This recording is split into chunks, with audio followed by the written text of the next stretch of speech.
Shalom. Shalom. Majelis HKBP Jalan Lurah Cimahi menyampaikan kepada seluruh jemaat dan tamu yang beribadah pada saat ini, selamat datang dan selamat beribadah. Demikian juga kepada Bapak, Ibu, Saudara yang terkasih yang mengikuti ibadah kita pada pagi hari ini melalui live streaming. Selamat hari Minggu dan selamat beribadah. Mari kita mulai ibadah kita pagi hari ini. Kita bernyanyi dari Kidung Jemaat nomor 60 ayat 1 dan ayat 2.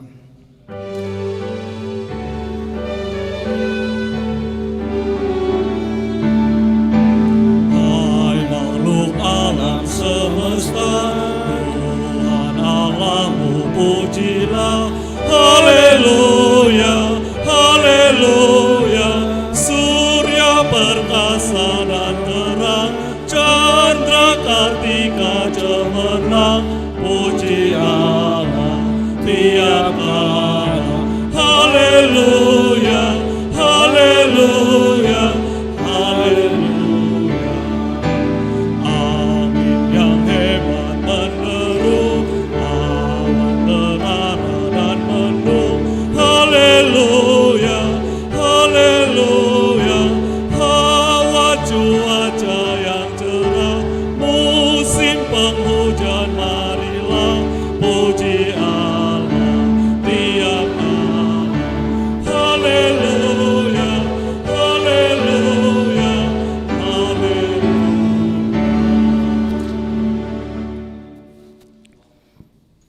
Di dalam nama Allah Bapa dan nama Anaknya Tuhan Yesus Kristus dan nama Roh Kudus yang menciptakan langit dan bumi. Amin. Permuliaan hikmat adalah takut akan Tuhan. Semua orang yang melakukannya berakal budi yang baik. Puji-pujian kepadanya tetap untuk selamanya. Haleluya. Haleluya, haleluya, haleluya.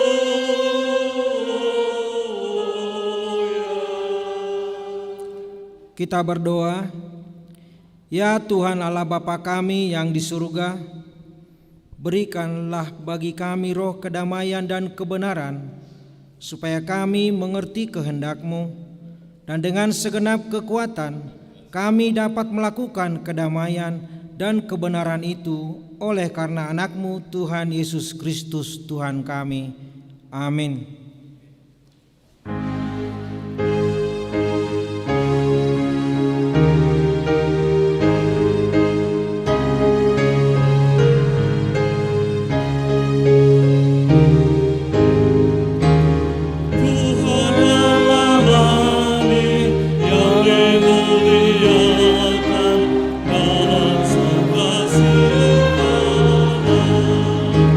Suci, suci, suci.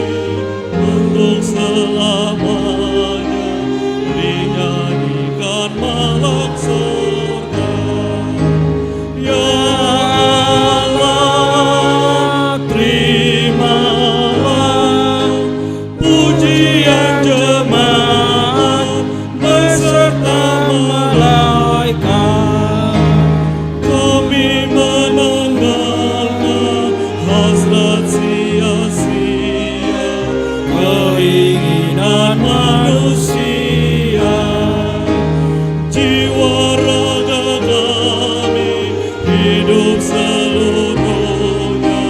Tuhan Allah yang empunya, Dikaulah yang esa, patut dimuliakan seberhana Allah.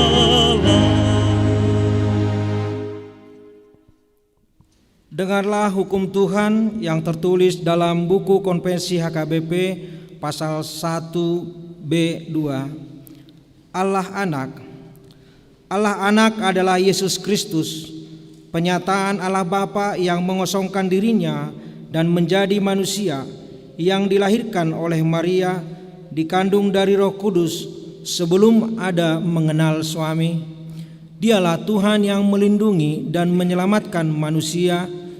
Dia mempedulikan penderitaan manusia dan segala bangsa pada segenap waktu, dan Dia setia selama-lamanya. Dia menyelamatkan, membebaskan manusia dari kuasa iblis, dari perhambaan dosa, dan dari maut dan kematian.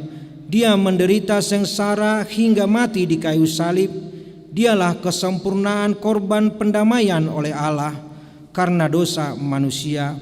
Dia turun ke dalam maut, bangkit kembali dari kematian pada hari ketiga, naik ke sorga, duduk di sebelah kanan Allah, Tuhan Bapanya.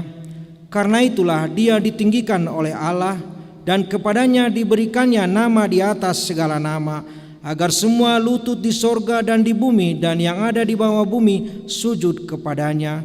Dari situlah Dia membela semua orang percaya dan memerintah semuanya, sebelum Dia datang kembali ke dunia ini untuk menghakimi orang yang hidup dan yang mati, agar semua lidah mengaku Yesus Kristuslah Tuhan, demi kemuliaan Allah Bapa. Demikian hukum Tuhan. Marilah kita memohon kekuatan kepada Tuhan untuk kita dapat melakukan yang sesuai dengan hukum-Nya. Ya Tuhan Allah, kuatkanlah kami melakukan yang sesuai dengan hukum-Mu. Amin.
Marilah kita merendahkan diri untuk mengaku dosa kita. Kita berdoa. Ya Tuhan kami yang Maha Kasih dan Maha Kudus, Bapa kami di dalam Yesus Kristus, setiap kali datang ke hadapan-Mu, kami merasa bahwa kasih-Mu sangat kami butuhkan. Karena itu kami datang merendahkan diri hari ini kepadamu dan mengaku bahwa kami sering seperti domba yang sesat, menyimpang dari jalan yang benar. Janganlah Engkau mengucilkan kami dari hadapan-Mu oleh karena dosa dan pelanggaran kami, karena Engkau tidak menginginkan kematian orang fasik, melainkan Engkau menginginkan pertobatannya agar dia selamat. Ampunilah segala kesalahan dan pelanggaran kami dengan perantaraan penghulu kami yang tunggal itu, Anak-Mu Tuhan Yesus Kristus. Tetapkanlah anugerah-Mu bagi kami dengan perantaraan kesaksian dan kuasa Roh Kudus, supaya kami terhibur dan datang memanggil Engkau, dan agar segala perbuatan dan kelakuan serta pikiran kami menjadi kemuliaan bagi nama-Mu yang kudus itu. Amin.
Dengarkanlah dan terimalah janji Tuhan tentang pengampunan dosa. Demikian firman Tuhan, tetapi engkau mendapati aku dengan dosamu, engkau menyusahi aku dengan kesalahanmu. Akulah dia yang menghapus dosa pemberontakanmu oleh karena aku sendiri, dan aku tidak mengingat-ingat dosamu. Kemuliaan bagi Allah di tempat yang maha tinggi. Amin.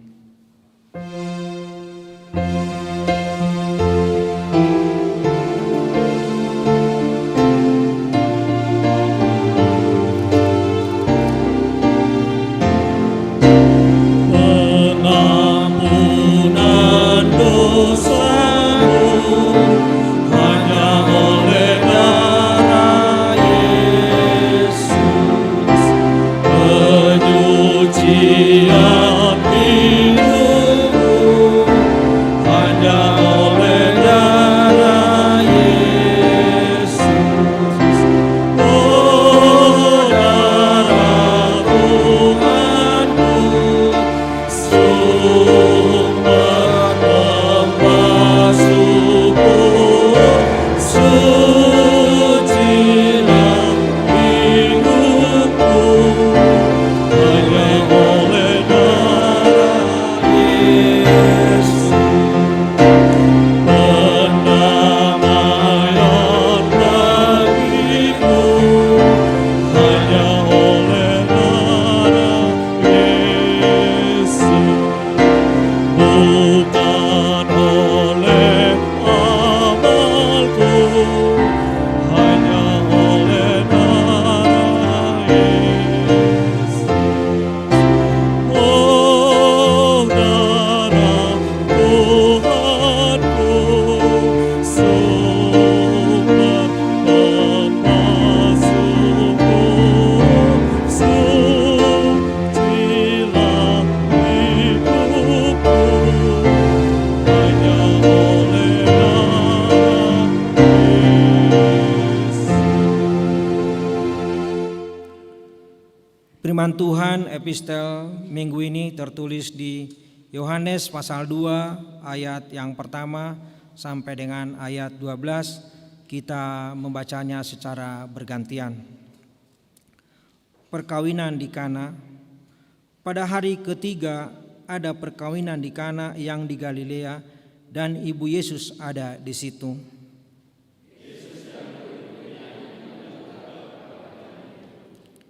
Ketika mereka kekurangan anggur, ibu Yesus berkata kepadanya, mereka kehabisan anggur.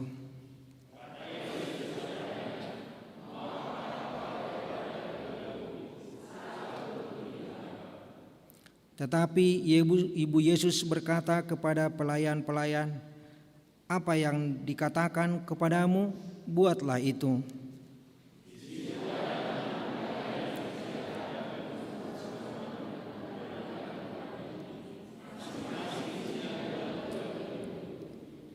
Yesus berkata kepada pelayan itu, "Isilah tempayan-tempayan itu penuh dengan air," dan mereka pun mengisinya sampai penuh.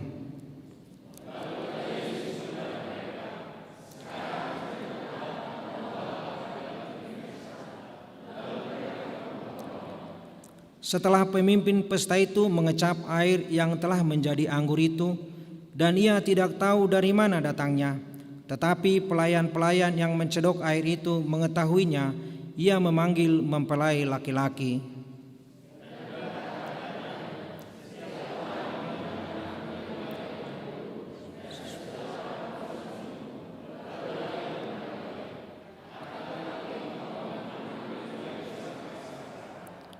Hal itu dibuat Yesus di Kana yang di Galilea sebagai yang pertama dari tanda-tandanya. Dengan itu ia telah menyatakan kemuliaannya dan murid-muridnya percaya kepadanya.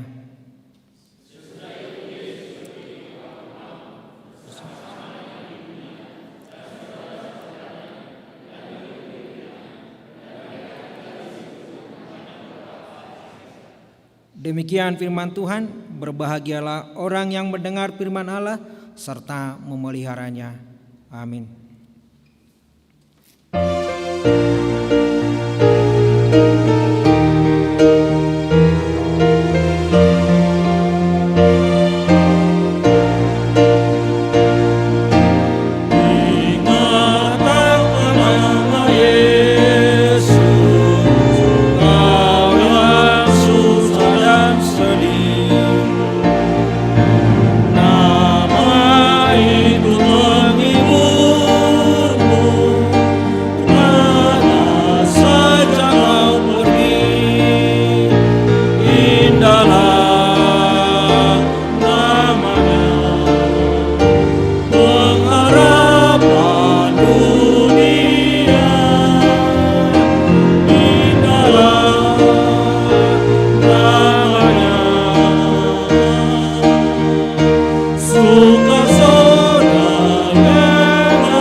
Marilah kita bersama-sama mengaku iman kepercayaan kita, sebagaimana teman-teman seiman di seluruh dunia, kita bersama-sama mengucapkannya.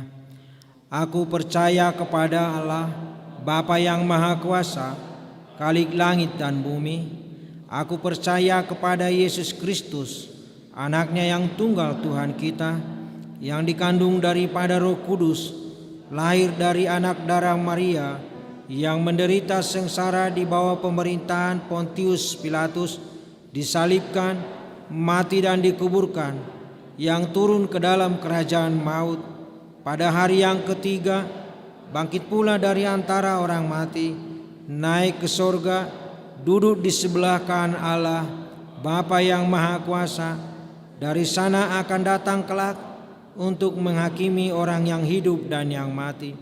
Aku percaya kepada Roh Kudus dan adanya satu gereja yang kudus dan persekutuan orang kudus, pengampunan dosa, kebangkitan daging dan hidup yang kekal. Amin. Marilah kita mendengarkan warta jemaat kita pada minggu pagi ini.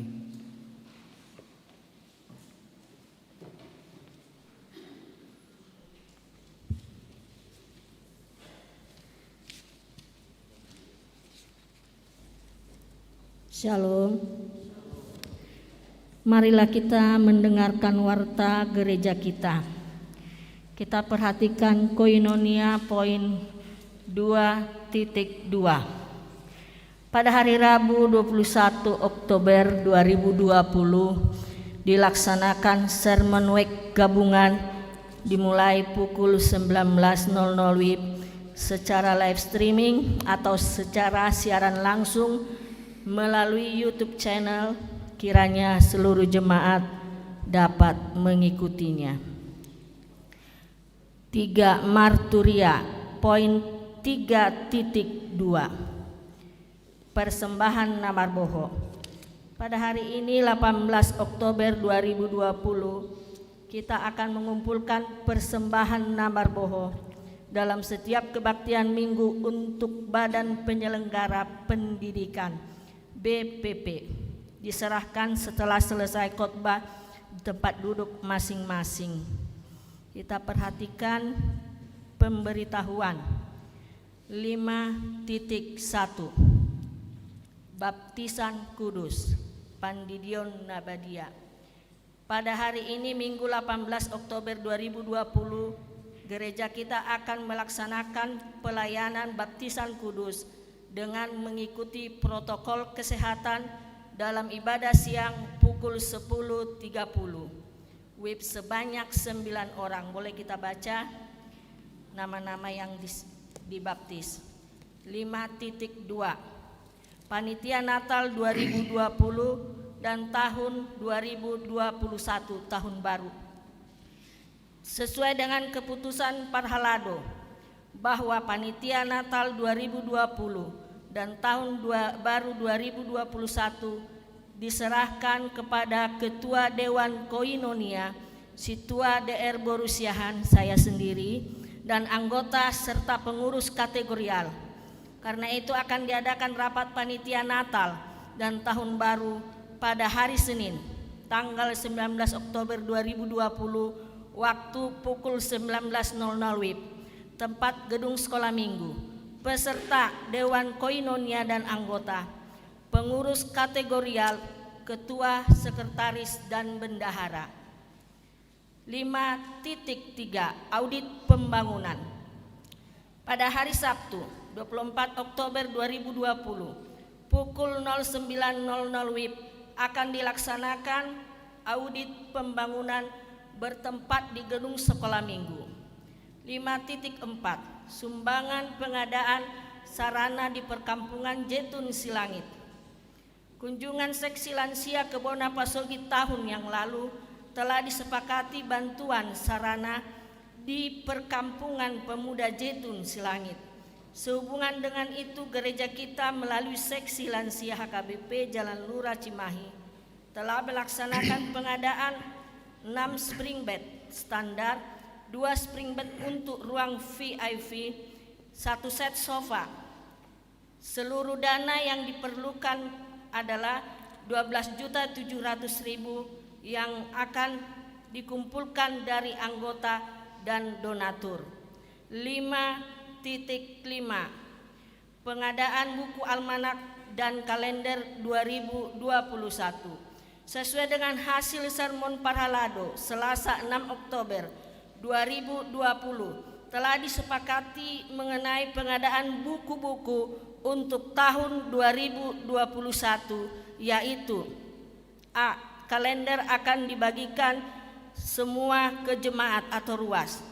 B. Sehubungan dengan Sinode Godang akan dilaksanakan tanggal 9 sampai 14 Desember 2020 dan diperkirakan akan ada keterlambatan percetakan almanak, maka almanak tidak dibagi lagi dan hanya dipesan 1 buah almanak lux dan 1 buah almanak biasa untuk inventaris gereja. C. Mendekat atau pajonok dan Ipola dibagi kepada Parhalado dan yang pensiun, tetapi dipilih salah satu. D. Mendekat atau pajonok untuk jemaat atau ruas sesuai pesanan. 5.6 Himbauan. Dihimbau kembali kepada seluruh jemaat untuk tetap mematuhi protokol kesehatan dengan memakai masker selama beribadah, dan bagi yang menggunakan face shield tetap harus memakai masker. 5.8 Jadwal ibadah. Tanggal 25 Oktober 2020 hari Minggu depan, yang masuk pukul 7.30 WIB adalah WEK 1, 3, dan 8. Yang masuk pukul 10.30 WIB adalah WEK 6, 7, 9. Dan yang masuk 16.30 WIB adalah WEK 2, 4, dan 5. Demikianlah warta gereja kita. Terima kasih. Tuhan memberkati. Kita bernyanyi dari Kidung Jemaat nomor 293 ayat 1 dan seterusnya, dan kita mengumpulkan persembahan yang terbaik buat Tuhan.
Damai sejahtera Allah yang melampaui akal dan pikiran manusia, itulah yang memelihara hati dan pikiranmu dalam Yesus Kristus Tuhan kita.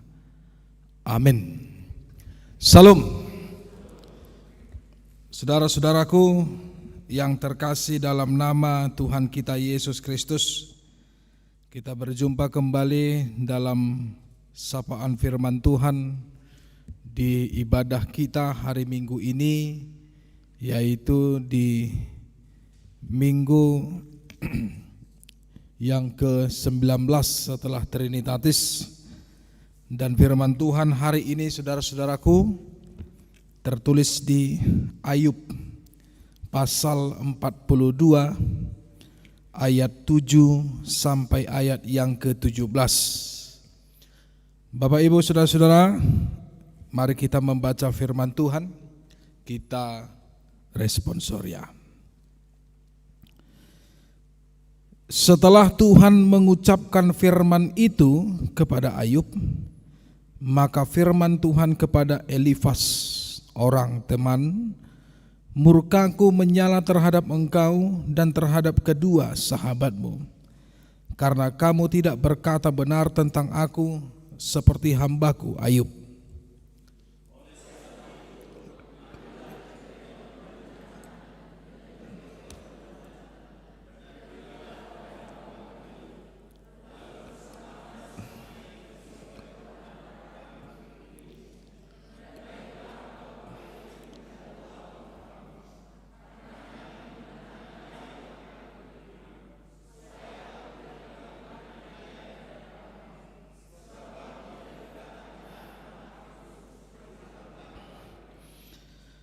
Maka pergilah Elifas orang teman, Bildad orang Suah, dan Jofar orang Naaman.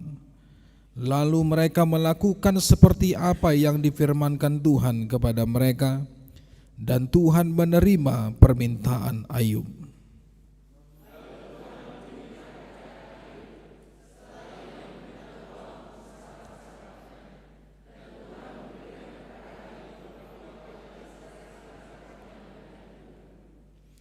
Kemudian datanglah kepadanya semua saudaranya laki-laki dan perempuan, dan semua kenalannya yang lama, dan makan bersama-sama dengan dia di rumahnya. Mereka menyatakan turut berduka cita dan menghibur dia oleh karena segala malapetaka yang telah ditimpahkan Tuhan kepadanya. Dan mereka masing-masing memberi dia uang untuk kesita dan sebuah cincin emas.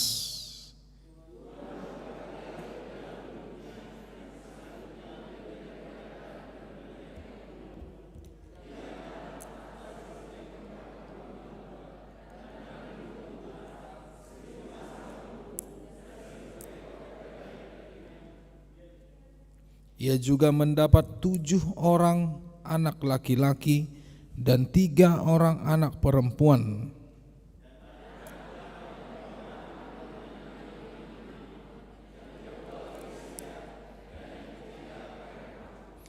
Di seluruh negeri tidak terdapat perempuan yang secantik anak-anak Ayub, dan mereka diberi ayahnya milik pusaka di tengah-tengah saudara-saudaranya laki-laki.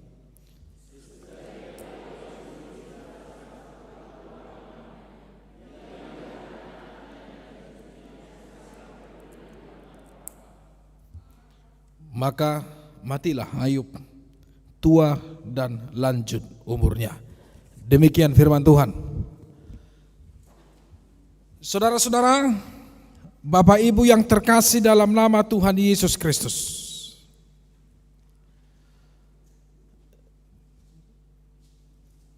kita pasti tahu, kita pasti banyak sudah mengenal cerita tentang Ayub. Ya. Jadi cerita tentang Ayub ini adalah sebuah tokoh yang sangat menginspirasi, bahwa tidak ada manusia yang memiliki penderitaan yang lebih besar selain daripada Ayub. Tetapi penderitaan yang dialami oleh Ayub pada akhirnya, kalau dalam sebuah film yang bagus ada istilah happy ending. Happy ending ini adalah berakhir dengan bahagia. Jadi Ayub, cerita tentang kehidupan Ayub, pada akhirnya dia memiliki dan dia menghidupi semua apa yang telah ia pergumuli dan dia menang. Itu Ayub. Saudara-saudara, mari kita melihat awal cerita Ayub. Siapa Ayub? Ayub adalah orang yang saleh dan orang yang jujur. Ayub adalah seorang yang paling kaya di negeri timur pada saat itu. Ia tinggal di sebuah tanah yang bernama Ur. Kehidupannya adalah seorang kehidupan yang mapan. Seorang pria yang terpandang, memiliki kehormatan, memiliki kekayaan. Molo dihita halak Batak, toluha ngadisima, hasangapon, hagabion, dohot hamoraon. Jadi si Ayub itu sudah memiliki semua. Ya. Dia dihormati, sangap. Dia memiliki anak yang banyak, 7 laki-laki dan 3 perempuan, hagabion. Dia memiliki harta yang sangat-sangat melimpah, hamoraon. Ya. Dan namanya termasyhur di tengah-tengah orang yang ada di negeri sebelah timur pada saat itu. Ya. Dan dia orang yang saleh, orang yang tidak lupa untuk memuji Tuhan. Bahkan di Ayub pasal 1 dikatakan bahwa kalau anaknya pun pergi berpesta, ketika anak-anaknya pulang berpesta, dari manapun mereka berpesta, maka Ayub melihat bahwa anaknya kalau mabuk, maka Ayub pun meminta mohon pengampunan dari Allah. Dia memberikan kurban bakaran kepada Tuhan karena dia mengatakan jangan-jangan anakku berbuat dosa ketika dia melakukan pesta. Itu kesalehan Ayub. Artinya Ayub tidak menyukai apapun tentang kejahatan, apapun tentang dosa, apapun yang bertentangan dengan Tuhan. Itu seorang Ayub. Makanya ia dikatakan adalah seorang yang saleh. Saudara-saudara, malapetaka pun datang yang berasal dari iblis. Karena iblis tidak pernah suka tentang seorang manusia yang berbahagia dalam hidupnya. Dia tidak pernah senang melihat orang yang senang. Itu iblis. Ya. Jadi iblis ini dia selalu melihat, oh, hidupnya ini senang terus. Kenapa ya? Ya. Oh, hidupnya ini berbahagia terus. Iblis kesal. Oh, dia itu dekat kepada Tuhan. Oh, iblis makin kesal. Ya, jadi hati-hati kita menginangnya. Jangan suka senang melihat orang susah, ya. Jangan susah melihat orang senang. Berarti kalau ada seperti itu sikap, itu sama saja dengan sifat iblis. Ya kan begitu. Karena iblis begitu. Terjadi dialog antara Tuhan dan iblis. Ketika itu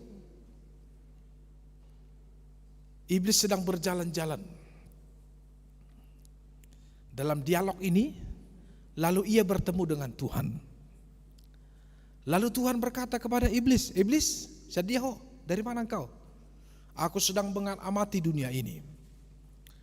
"Oh, apakah engkau melihat hambaku Ayub?" Tuhan katakan, "Hambamu Ayub itu?" "Ya, dia kulihat." Lalu Tuhan mengatakan tidak ada seorang pun yang saleh kecuali dia. Ya. Dia adalah orang yang takut akan Allah. Ya. Tapi iblis ini pintar. "Oh, ini kesempatanku," kata iblis. "Ini kesempatanku." Tuhan begitu memuji dia. Tuhan begitu menyanjung dia. Karena dia orang yang diberkati oleh Tuhan. Nah, sekarang aku mau minta sesuatu. Tuhan, dia katakan di pasal 1, ya, ayat yang ke-10. "Bukankah engkau yang telah membangun pagar-pagar yang ada di sekelilingnya? Bukankah engkau memberikan apa yang ada pada dia yang telah ia miliki? Bukankah engkau memberkati apa yang telah dia kerjakan sehingga dia menjadi orang yang kaya di negeri itu? Lalu Tuhan berkata, apa yang kau mau? Nah, Tuhan, izinkan aku. Nah, di sini agar kita tahu Amang Inang, ternyata apa yang menjadi penderitaan kita ini adalah seizin Tuhan, ya. Biar kita tahu, ya, walaupun iblis mencoba kita, itu semua adalah semata-mata karena seizin Tuhan. Karena apa? Karena Tuhan tahu bagaimana kemampuanmu. Amin. Itu, ya. Lalu apa kata iblis? Tuhan, izinkan aku untuk mengulurkan tanganku kepada hambamu Ayub.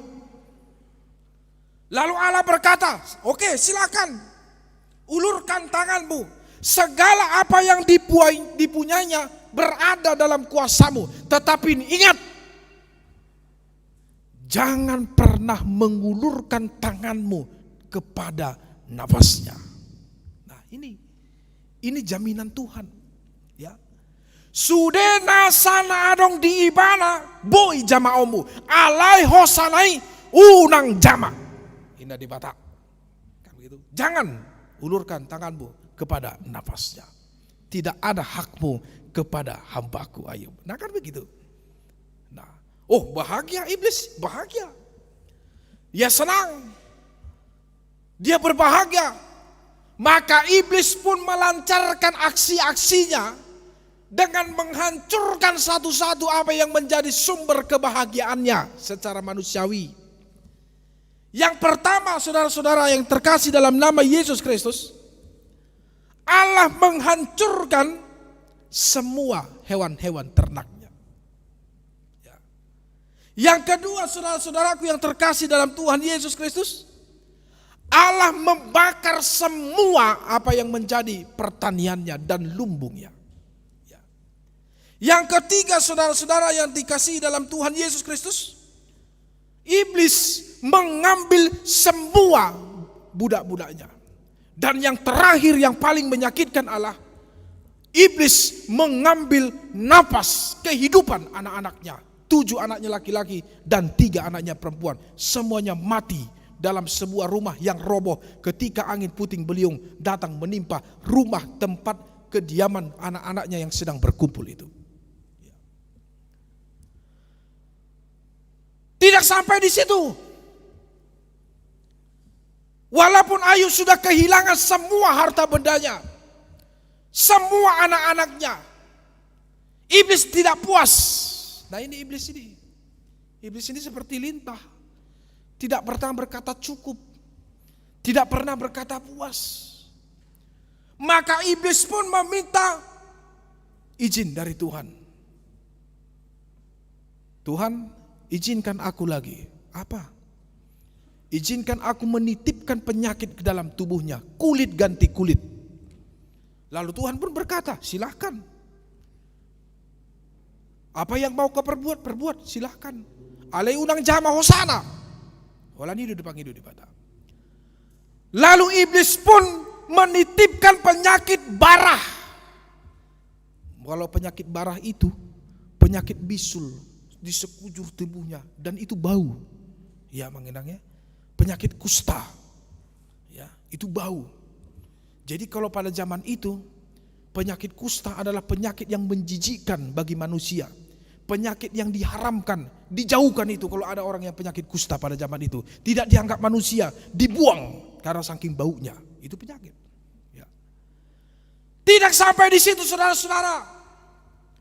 Ketiga temannya pun yang bernama Elifas, Bildad dan Sopar nyata-nyatanya memojokkan Ayub. Nah, ini firman kita hari ini. Memojokkan Ayub dengan berkata, Ayub, tidak mungkin Tuhan salah. Tidak mungkin Tuhan mau menghukum orang yang diberkati.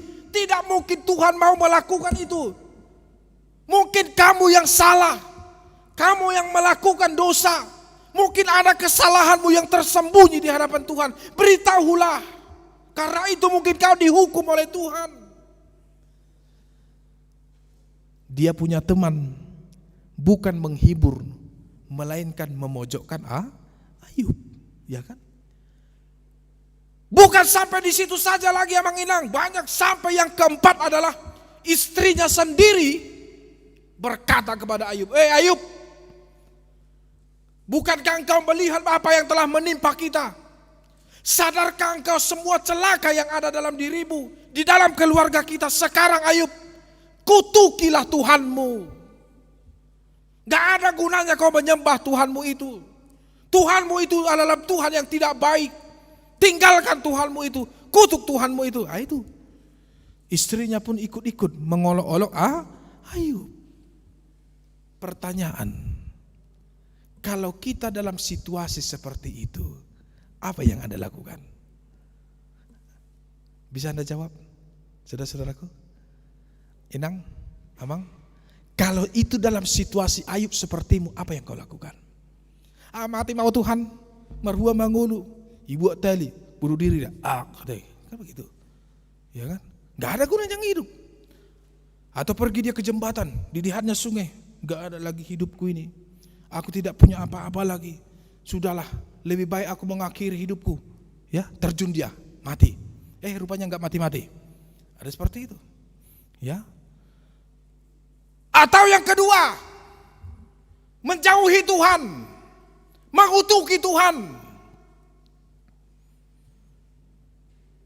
Bisa saja itu terjadi, ya kan? Apa salahku Tuhan? Kenapa aku seperti ini? Yang ketiga, membela diri di hadapan Tuhan. Ya, bisa saja seperti itu secara manusiawi, kan begitu. Tetapi firman Tuhan pada saat ini berkata, Ayub orang yang saleh, ya, memang betul-betul di satu pihak dia menyadari bahwa Tuhan memiliki kuasa. Itu sebabnya dia katakan dalam Ayub pasal 1 ayat yang ke-21, dengan telanjang aku keluar dari ibuku, dan dengan telanjang kembali aku kepada Tuhan. Tuhan yang memberi, Tuhan yang mengambil, terpujilah Tuhan. Satu sisi dia membenarkan Tuhan yang berkuasa, tapi satu sisi yang lain dia membela perkaranya kepada Tuhan.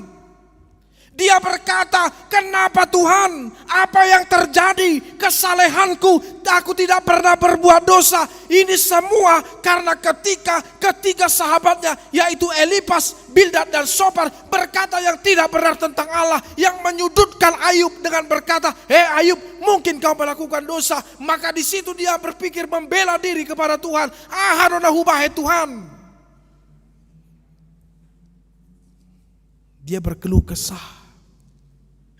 Bahkan di pasal 3 ayat 1, Ayub berkata, bahkan dia pun mengutuki hari lahirnya. Ya. Jadi ngeri dua deh. Ya. Ngeri. Pergumulan Ayub ini, wah luar biasa pergumulan Ayub. Ya. Dia mendengarkan ketiga nasihat dari sahabat-sahabatnya itu yang menyudutkan dia. Tetapi secara manusiawi, Ayub memang wajar dia memperjuangkan perkaranya kepada Tuhan. Tetapi secara rohani dia tidak wajar bertengkar kepada Tuhan. Memang ujung-ujungnya dia berkeluh kesah kepada Tuhan. Iya. Dia memperjuangkan perkaranya kepada Tuhan. Iya kan? Bahkan dia sampai-sampai hampir memarahi Tuhan. Ya. Tetapi sahabatnya yang keempat, yang bernama Elihu, sahabatnya ini berkata, Ayub, memang benar Tuhan tidak pernah mengutuki orang yang diberkati. Memang benar. Tetapi Allah juga memiliki hak untuk mencoba, menguji orang yang saleh di hadapannya. Nah, ini Elihu yang benar. Bisa saja Allah ingin menguji kesalehanmu. Bisa saja Allah ingin melihat bagaimana kesetiaanmu. Bisa saja Allah menurunkan ini semua, mengizinkan ini semua terjadi, ingin melihat bagaimanakah imanmu ketika engkau telah menghadapi semuanya ini. Ya kan? Elihu yang benar. Ya. Itu makanya firman ini adalah pertaruhan antara iblis dan Tuhan. Kalau iblis dia hanya berpikir, kalau aku sudah mencobai Ayub, maka dia pasti akan meninggalkan Tuhan. Kan begitu? Amin? Itu iblis. Itu keinginan iblis. Iblis cuma pengennya satu. Apa? Kita jauh dari Tuhan. Itu saja. Makanya cara iblis melakukan agar kita jauh dari Tuhan banyak. Salah satunya, iblis bisa saja memberikan harta kepadamu agar engkau tenggelam dengan harta yang kau miliki. Bisa saja seperti Jamita minggu kemarin. Khotbah minggu kemarin, Tuhan memberikan jabatan kepadamu agar engkau tenggelam dengan kehormatan, agar engkau tenggelam dengan harga diri, sehingga kau jauh dari Tuhan. Itu tugas iblis, itu kemauan iblis. Tapi Tuhan tahu apa yang ada dalam hatimu, amin. Tuhan tahu seberapa besar kesalehanmu, Abang Inang. Tuhan tahu bagaimana kesetiaanmu, walaupun apa yang terjadi, Tuhan tahu. Kedua, saudara-saudara yang terkasih dalam Tuhan Yesus Kristus, ketika dia terprovokasi tentang jawaban dan nasihat ketiga sahabatnya, yaitu Elifas, Bildad dan Sofar, maka dia pun terprovokasi kepada Tuhan. Ya. Tuhan, jawab aku. Dia seolah-olah menantang Tuhan tentang perkaranya. Apa yang telah aku lakukan Tuhan, ya. Makanya di pasal 31, jika kita membuka firman Tuhan, Abang Inang, ini adalah tantangan Ayub kepada Tuhan. Aku tak bersalah Tuhan. Kau sudah melihat bagaimana langkah-langkahku selama ini. Engkau sudah melihat bagaimana mengamat-amati dan menghitung perbuatanku selama ini. Tidak ada satupun langkahku yang menyimpang darimu ya Tuhan. Sekarang marilah Tuhan berperkara dengan aku, ya kan? Dia seolah-olah mau marah kepada Tuhan. Tetapi inilah Tuhan kita yang maha baik, saudara-saudara. Allah pun memberikan jawaban terhadap keluh kesahnya. Allah mendengarkan apa yang menjadi keluh kesahnya. Allah segera datang untuk menjawab apa yang menjadi pertanyaannya. Dan Allah pun menunjukkan kekesalannya kepada Ayub. Kenapa kau Ayub berkeluh kesah kepadaku terhadap apa yang telah engkau miliki, terhadap apa yang telah engkau kehilangan dalam hidupmu? Bukankah aku Allah yang kau sembah? Makanya di ayat 38 Allah pun menentang Ayub. Ayub, isi doa dia dopamu. Siapakah aku di hadapanmu? Aku bertanya kepadamu Ayub, siapakah yang menggelapkan keputusan? Siapa yang berkata tentang hal-hal yang ada di dalam dunia ini? Di manakah engkau ketika aku meletakkan bumi? Dan ini semua jawaban Allah. Dan inilah yang membuat Ayub untuk sadar bahwasanya apa yang terjadi dalam hidupnya, semuanya itu adalah terserah Tuhanlah. Apa yang terjadi dalam hidupnya ternyata dia tidak memiliki kuasa apa-apa, apa yang ada dalam miliknya. Apa yang menjadi kepunyaannya ternyata semuanya adalah punya Allah. Dan ini menyadarkan kita, Abang Inang, amin. Semua apa yang dari kita itu punya Allah, punya Tuhan. Terserah Tuhan. Mau mengambil, terserah Tuhan. Mau memberi, terserah Tuhan. Hanya satu yang mau difirmankan Tuhan hari ini. Bagaimana Anda berpasrah diri dan tetap setia kepada Tuhan. Amin. Ini firman Tuhan. Dan ketika Allah menantang Ayub, lalu menyesallah Ayub. Dikatakan dalam pasal 39 ayat 37 sampai ayat 38, lalu Ayub berkata, sesungguhnya aku ini terlalu hina Tuhan.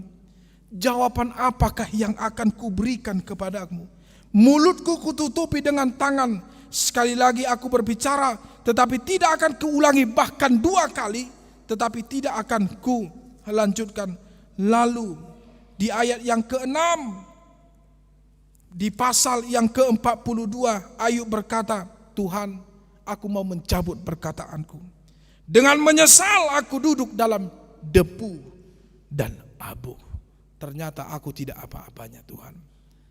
Nah saudara-saudara yang terkasih dalam firman Tuhan saat ini, ayat ini mengisahkan bagaimana lalu Ayub pun mendapatkan belas kasihan dari Tuhan. Allah mengganti 2 kali lipat apa yang menjadi kehilangan yang pernah terjadi kepada Ayub. Dulunya dia hanya memiliki 7.000 ekor kambing domba. Pada ayat yang ke-17, pada ayat yang ke-12 sampai ayat yang ke-16, dia mendapatkan 14.000 kambing domba, 2 kali lipat. Dulunya dia hanya memiliki 3.000 ekor unta, Allah melipatkannya menjadi 2, menjadi 6.000. Dulunya dia hanya memiliki 500 pasang lembu, Allah melipatkan menjadi 1.000 pasang lembu. Dulunya hanya 500 keledai betina, Allah melipat gandakan menjadi 1.000. Dan anak-anaknya pun yang hilang dulu, 7 laki-laki dan 3 perempuan, Allah memberikan kepada dia. Ya. Dan 3 borunya, 3 wanita perempuan yang menjadi anaknya itu, yang bernama Yemima, Kesia, dan Karen Kapur, merupakan wanita-wanita yang paling cantik di negeri timur pada saat itu. Lalu tidak sampai di situ berkat Tuhan. Berkat Tuhan memberikan anak cucu kepada Ayub sampai generasi yang keempat Ayub masih hidup. Dan Ayub pun diberikan Tuhan umur 140 tahun lamanya. Nah saudara-saudara yang terkasih dalam Tuhan Yesus Kristus, apa yang mau disampaikan firman Tuhan saat ini? Yang pertama yang mau disampaikan Tuhan adalah hiduplah saleh dan benar di hadapan Tuhan. Menerima apa yang terjadi, mengikhlaskan apa yang terjadi, bersyukur atas yang engkau miliki, dan tidak pernah sedikit pun menyalahkan Tuhan apa yang terjadi dalam hidupmu. Karena ingatlah, semuanya itu adalah milik Tuhan, semuanya itu adalah kuasa Tuhan, karena semuanya apa yang kita miliki itu adalah titipan Tuhan. Amin, titipan Tuhan. Ya, itu yang pertama. Jadi dangadong nata pangasahon. Tidak ada yang kita anggarkan saudara-saudara. Pangkat, kekayaan, kehormatan gak ada. Gunanya semuanya itu jika kita yang jauh dari Tuhan. Yang kedua saudara-saudara, firman Tuhan pada saat ini ingin menyampaikan sesuatu yang sangat berharga kepada kita, bahwa semua orang yang diberkati walaupun pernah mendapatkan pengujian dari Tuhan, jika dia lulus dari pengujian itu, maka Allah akan berlimpah menambahkan berkat bagi orang itu. Jangan terlena dengan perkataan pengkhotbah yang tidak baik.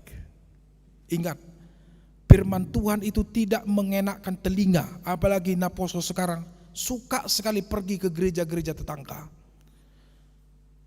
Mereka hanya mendengarkan firman Tuhan yang enak-enak di telinga. Hei, orang yang percaya akan diberkati Tuhan. Memang betul, orang dipercaya akan diberkati Tuhan. Orang percaya tidak akan mendapatkan masalah. Orang percaya tidak akan mendapatkan penyakit. Orang percaya tidak akan mendapatkan kesusahan. Saudara-saudara, itu bohong. Kenapa? Jika benar orang Kristen itu adalah orang yang enak secara duniawi, tidak mungkin Yesus mati disalibkan. Jika orang Kristen itu adalah orang yang bersuka cita secara duniawi, yang mendapatkan kehormatan jika ia dekat kepada Tuhan, tidak mungkin semua rasul-rasul Tuhan mati martir. Tidak mungkin kesusahan sebagai orang Kristen sampai saat ini masih bertahan.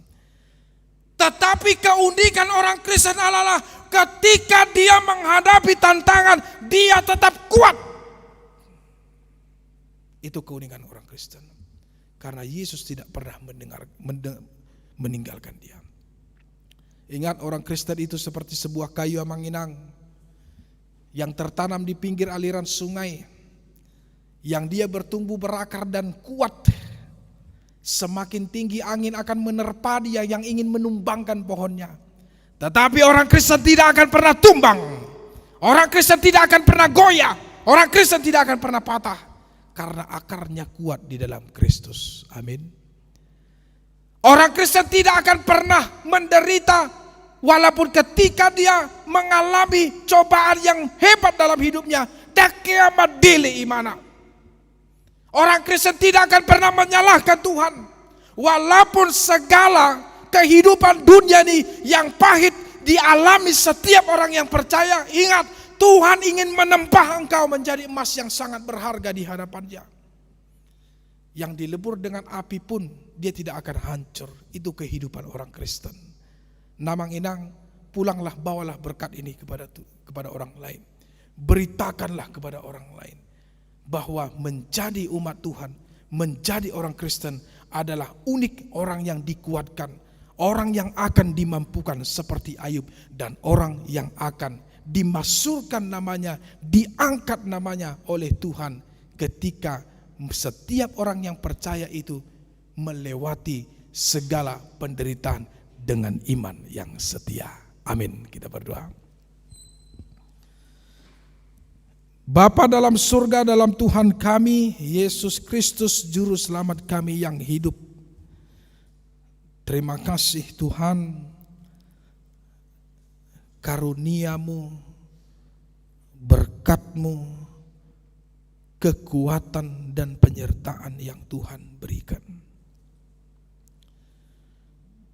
Kami bersyukur kami bisa melewati hari-hari kami dengan sukacita. Kami bersyukur apa yang kami hadapi, Tuhan memampukan kami untuk melewati dan menghadapi segala sesuatu dalam hidup ini. Baik suka, baik duka. Terima kasih Tuhan, Engkau adalah Allah yang maha baik, yang memberikan segala sesuatu yang kami perlukan dalam hidup ini. Firman-Mu yang berkata tentang hamba-Mu yang saleh, yaitu Ayub, yang pernah menghadapi penderitaan di dalam hidupnya. Tetapi akhir daripada kisah Ayub inilah yang Tuhan beritakan kepada kami.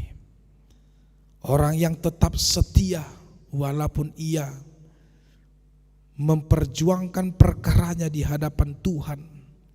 Walaupun ia pernah membela dirinya terhadap apa yang telah pernah terjadi. Yang tidak terima atas penderitaan yang dia alami. Tetapi Tuhan telah menjawab segala keluh kesah Ayub. Tuhan telah menantang dia dengan semua apa yang Engkau sampaikan, bahwa semuanya ada di dalam kuasa-Mu ya Tuhan. Sehingga Ayub pun duduk, tertunduk, malu dan menyesal. Serta dia pun menarik segala perkataannya di hadapan Tuhan. Dia menganggap dirinya sebagai debu dan abu. Lalu dia menyesal. Terima kasih Tuhan, dalam cerita Ayub ini kami telah dipermuliakan dengan kekuatan yang dari Tuhan. Biarlah Tuhan kami seperti kesalehan Ayub. Biarlah Tuhan segala hikmat yang dari Engkau kami miliki seperti Ayub.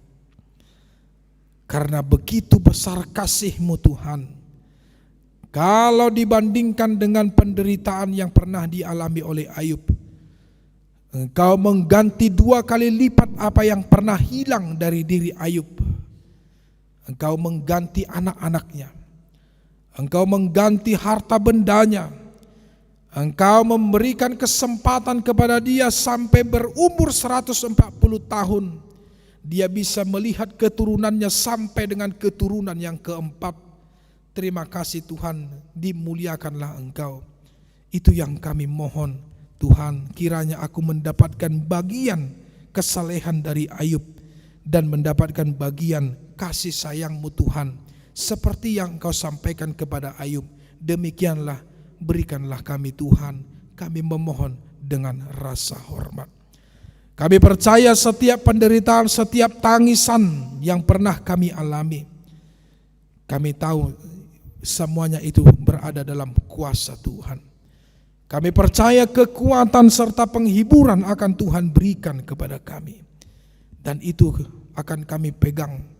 Dan itu akan kami simpan di dalam hidup kami sampai dengan akhir hayat hidup kami. Tuhan, berikan kami hikmat untuk selalu setia dan untuk selalu bijak di dalam menghadapi segala sesuatu. Jangan biarkan kami Tuhan jatuh ke dalam kesenangan, ke dalam keindahan dunia yang ditawarkan oleh iblis. Walaupun banyak saudara-saudara kami yang telah meninggalkan Engkau oleh karena harta duniawi, oleh karena jabatan, dan oleh karena pemikiran-pemikiran mereka yang telah dipengaruhi. Tapi kami percaya Tuhan, Roh Kudus-Mu yang lebih berkuasa untuk menarik mereka kembali, memakai kami kembali untuk memberitakan kebenaran. Karena kami percaya kebohongan tentang Engkau itu akan lenyap, tetapi kebenaran tentang Engkau itu akan abadi. Tuhan, begitu juga dengan jemaat-Mu yang sakit pada minggu ini Tuhan. Boru kami Margaret Boru Sinaga yang dirawat di rumah sakit Mitra Kasih. Ibu kami Nyonya Bewe Samoser Boru Pak Pahan yang dirawat di rumah sakit Cahaya Kawuliaan. Kami serahkan kepada Tuhan. Mari Tuhan, tangan-Mu yang maha kudus menjamah kedua jemaat-Mu ini, memberikan kesembuhan apapun penyakitnya. Tuhan angkat dan Tuhan beri kekuatan serta kesembuhan. Begitu juga jemaat Tuhan yang berulang tahun pernikahan, berkati mereka Tuhan, berikan umur yang panjang, berikan mereka hikmat dan pengetahuan yang dari Tuhan, agar senantiasa mereka berbahagia. Begitu juga Tuhan, keluarga Amang Kasiagian Boru Gurning yang telah memberikan berkat yang dari Tuhan kepada gereja-Mu ini, kepada para jemaat-Mu ini Tuhan. Dengan masker yang telah mereka sumbangkan, Tuhanlah yang memberkati keluarga ini, memberkati anak-anaknya, dan memberkati apa yang mereka kerjakan.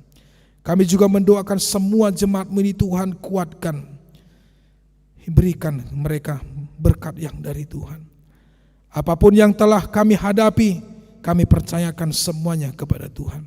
Bangsa dan negara kami ini juga kami serahkan kepada Tuhan. Begitu hebatnya, begitu banyaknya orang-orang yang mau merusak negara kami ini. Tapi kami percaya kuasa Tuhan akan membuka tabir kebenaran yang akan menyingkirkan segala manusia-manusia yang akan mau menghancurkan kesatuan negara dan bangsa kami ini. Terlebih COVID-19 yang masih belum berakhir, kami percaya, kami hanya menaruh harapan kami hanya kepada Tuhan. Kami percaya pada hari-hari yang singkat ini, kami mohon kerinduan kami agar Tuhan memulihkan manusia yang ada di dunia ini. Pasti Tuhan akan menjawab dan akan memberikan yang terbaik. Terima kasih Tuhan kami yang maha baik. Inilah doa kami dalam nama anak-Mu Yesus Kristus. Kami berdoa dan mengucap syukur. Amin. Saudara-saudara, mari kita memuji Tuhan dari Kidung Jemaat nomor 403 sambil memberikan persembahan yang kepada Tuhan.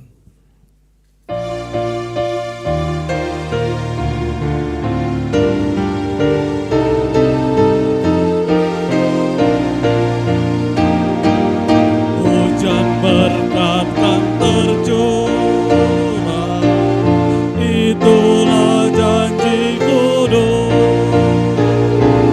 Hidup segar dari sorga kan diberi padamu. Hujan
agar genap sabdamu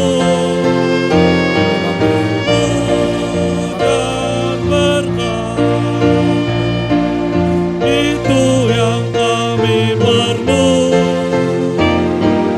sudah menetes berkat-Mu, biar tercurah penuh. Mari kita berdoa untuk menyerahkan persembahan kita kepada Tuhan. Ya Allah Bapa kami yang di surga, kami mengaku bahwa Tuhan adalah sumber dari segala karunia yang melimpah dalam kehidupan kami masing-masing. Sebahagian daripada karunia itu kami serahkan kembali sebagai persembahan kepada Tuhan. Terimalah dan berkatilah persembahan umat-Mu ini agar dapat kami pergunakan untuk pekerjaan dan pelayanan kerajaan Tuhan di dunia ini. Bukalah hati kami untuk mengenal betapa banyak berkat dan karunia yang kami peroleh dari Tuhan, supaya kami senantiasa bersyukur kepada-Mu dalam nama Yesus Kristus Tuhan kami. Amin. Tuhan karuniamu, roh dan jiwaku semua, nyawa juga hidupku, harta milikku semua. Ku serahkan padamu untuk selama-lamanya.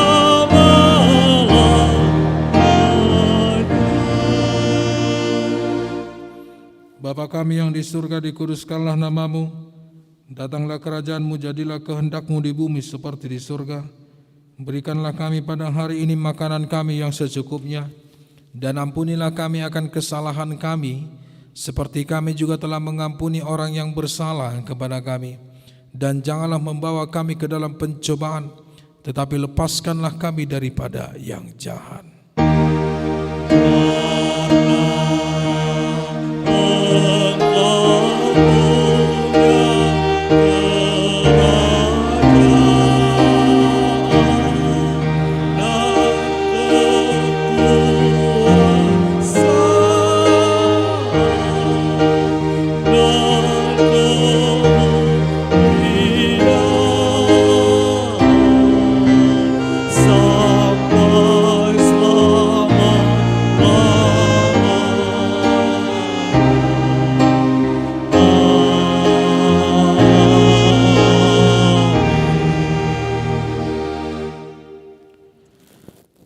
Tuhan memberkati engkau dan melindungi engkau. Tuhan menyinari engkau dengan wajah-Nya dan memberi engkau kasih karunia. Tuhan menghadapkan wajah-Nya kepada engkau dan memberi engkau damai sejahtera. Amin.